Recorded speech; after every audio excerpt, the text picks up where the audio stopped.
ভাইজান, তাহলে আমরা কথা শুরু করি। বাবা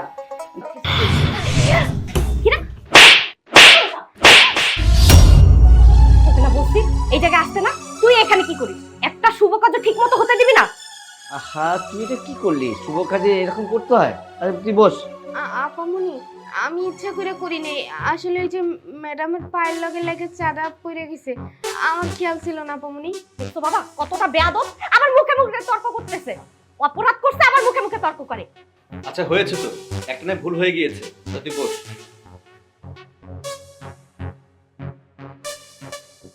ভাইজান, মেয়েটা কে? ওকে তো চিনলাম না। আসলে আব্বা, ও আমাদের কাজের বুয়া, তবে অনেক পর্দাশীল। কাজের মেয়ে? তাও আবার এত পর্দা? তাহলে এই বাসায় কাজ করার দরকার কি? বাড়িতে থাকলেই হয়। কাজের লোকেরা যে এত পর্দা করে সেটা তো জানতাম না। যাই হোক, কাজের কথা বলি। বাবা, তোরে তো আমি আগেই বলছি, মেয়েটার দিকে তাকিয়ে দেখ। মেয়েটা কত ভালো, কত স্মার্ট, কত ভদ্র। আমার কিন্তু ওরই আমার ছেলের বউ চাই। তুই কি বলিস? তোমরা কথাবার্তা শেষ করো, তারপর আমি বলি। ঠিক আছে আপা, আপনারা যেটা মনে করবেন সেটি হবে। আন্টি, তাহলে আমরা বিয়ের ডেটটা ফাইনাল করে ফেলি। হ্যাঁ বাবা, ভাইজান যদি চায় তাহলে আমরা সামনের সপ্তাহে বিয়ের দিন তারিখটা ঠিক করতে পারি। কি বলেন ভাইজান? আন্টি সরি, আপনি কিছু মনে করবেন না। বাবাকে এত বুঝাই, বাবা বুঝেই না। বাবা যে কেন এইসব ফকিন্নি গরিবদেরকে বাসায় জায়গা দেয়, এত কিসের ভালোবাসা এত মাথায় তুলে নাচে, আমি বুঝি না। বাবাকে আমি বুঝাতেই পারি না। এই তুই এখানে কি করিস? যা এখান থেকে। হ্যাঁ আপামনি, যাইতাছি। কিন্তু যাওয়ার আগে আজকে আপনারা কিছু কথা বইলা যাই, শুধুমাত্র আপনার ব্যবহারের কারণে। এতগুলো বছর হইল আপনাদের এই বাসায় আমি কাজ করি, আজ পর্যন্ত কোনোদিন আপনারা কেউ বলতে পারবেন না যে আপনাদের মুখে মুখে আমি একটা তর্ক করছি অথবা আপনাদের কারোর সাথে বেয়াদবি করছি। আপামনি, আমি হইতে পারি গরিব ঘরের সন্তান, কিন্তু আমি আমি একটা ইসলামিক মেয়ে, আর আমি সবসময় পর্দা করে চলি। অন্তত আপনার মতন বেপর্দায় চলি না, আর আপনার মতন মানুষদেরকে অসম্মান করি না। কারণ আমার বাবা মার কাছ থেকে আমি যথেষ্ট পরিমাণ শিক্ষা পাইছি। এই যে আপনাদের এই বাড়িতে এতগুলা দিন থাকার পরেও বড় সাহেব অথবা ছোট সাহেব কেউই আজ পর্যন্ত কোনোদিন আমার চোখ ছাড়া মুখটাও দেখতে পারেনি। শুধুমাত্র আপনার সামনে আমি মুখোশ ছাড়া আসছি, কারণ আপনি একজন মহিলা মানুষ। আর জানেন, তারা কখনো আমার চোখটাও দেখতে পারতো না। শুধুমাত্র আমার বাবা মা মারা যাওয়ার কারণে এই পেটের দায়ে আপনাদের বাসায় এসে কাজ করতেছি, নাইলে আমি কখনো কারো বাড়িতে কাজ করার মতো নিয়েছিলাম না। যাই হোক, আর এই যে ম্যাডাম, আপনি এতক্ষণ যাবৎ বললেন না যে আমি শুধুমাত্র একটা বাড়ির কাজের মেয়ে হয়েও কেন এরকম পর্দা করে চলি। আসলে ম্যাডাম, আমি গরিব হইতে পারি, কিন্তু জানেন আমার একটা আমানত আছে। শুধুমাত্র আমার না, প্রত্যেকটা মেয়েরই একটা আমানত আছে, আর সেটা হলো তার ইজ্জত। আমি যদি বিয়ার আগে আমার এই ইজ্জতই পরপুরুষদের দেখায় ফেলাই, তাইলে আমি আমার স্বামীর জন্য কি রাখলাম? কিছুই রাখতে পারলাম না। তাই আমি সবসময় চেষ্টা করি আমার ইজ্জতটুকু ধরে রাখার জন্য, আর 5 ওয়াক্ত নামাজ পড়া আল্লাহর পথে চলার জন্য।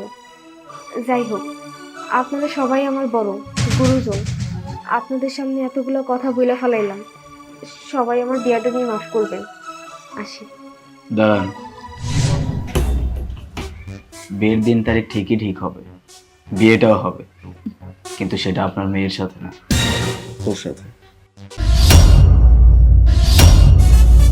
আলী, এইটা তুই কি বলছিস?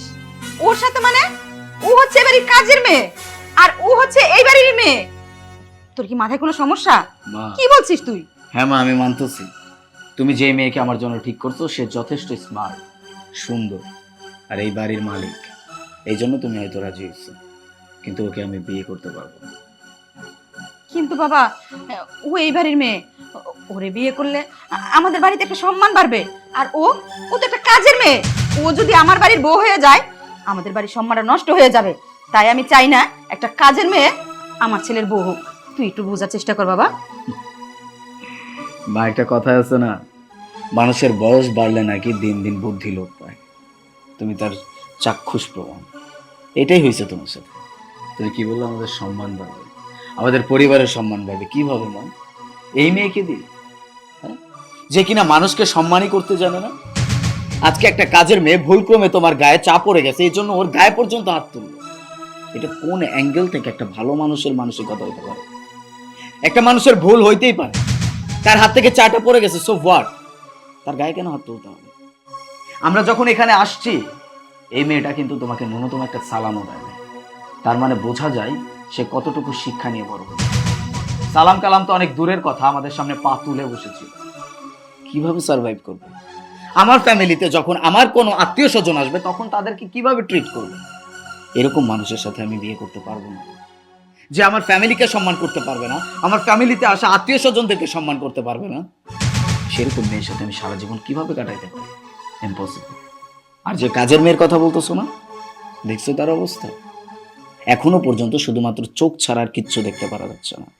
আর তুমিই তো বলবো, একটা কাজের মেয়ে হয়ে এরকম পর্দা করার কি দরকার? বাড়িতে বসে থাকলেই তো হয়। কেন মা? ওদেরও তো পেট আছে, পেটের দায় হয়তো বা কাজ করতেছে। যাই হোক মা, এত কথা বলে কোনো লাভ নাই। যেহেতু আমার বিয়ের বয়স হয়েছে, আমাকে বিয়ে করাইতে আসছো, আর নিজের ভালো বোঝার ক্ষমতা আমার হয়েছে। আমি আমার ভালো মন্দ সব কিছু বিচার করেই তোমাকে বলছি, বিয়ে যদি আমার করতেই হয় তাহলে আমি ওকেই করব। আলিফ, তুই আমার যতই বোঝানোর চেষ্টা করিস, আমি একটা কথাও বুঝবো না। আমার একটা কথাই, বিয়ে যদি করতেই হয় ওকে করবি।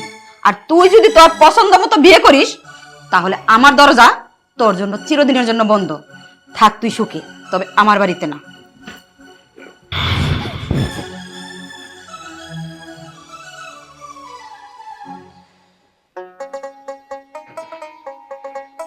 বাবা, ও মামরা মেয়ে, অনেক গরিব। ওর বাপটা আমার হাতটা ধরে বলেছিল একটা ভালো ঘরে ওর বিয়েটা দিতে। তো তুমি যখন এখন বললে, আমি খুশি বাবা। কি রে মা, তুই রাজি আছিস? তোরা যদি রাজি থাকো তাহলে আজকে তোদের বিয়েটা আমি দিয়ে দেবো। চলো।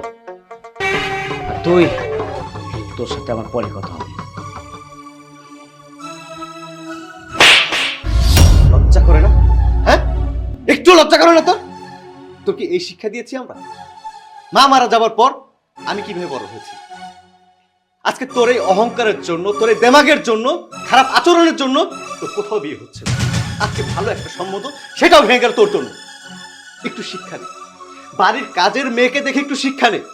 5 ওয়াক্ত নামাজ পড়ে, কাকে কিভাবে সম্মান করতে হয় সেটা সে জানে। আজ পর্যন্ত আমি বাবা কেউ ওর চেহারা দেখি। আর তুই কি করলি? তোকে দেখতে এসেছে সেই পাত্রর সামনে তুই তাকে ঠাট্টি একটা থাপ্পড় মারলি। আজকে ওর জায়গায় তুই হতে কি করতিস তখন? এখনো সময় আছে বল, এখনো অনেক সময় আছে। নিজের জীবনটাকে নিয়ে একটু ভাব। একটা মেয়ে মানুষ তুই, একটা নারী তুই, তোকে পরের ঘরে যেতে হবে। মানুষকে সম্মান করতে শেখ।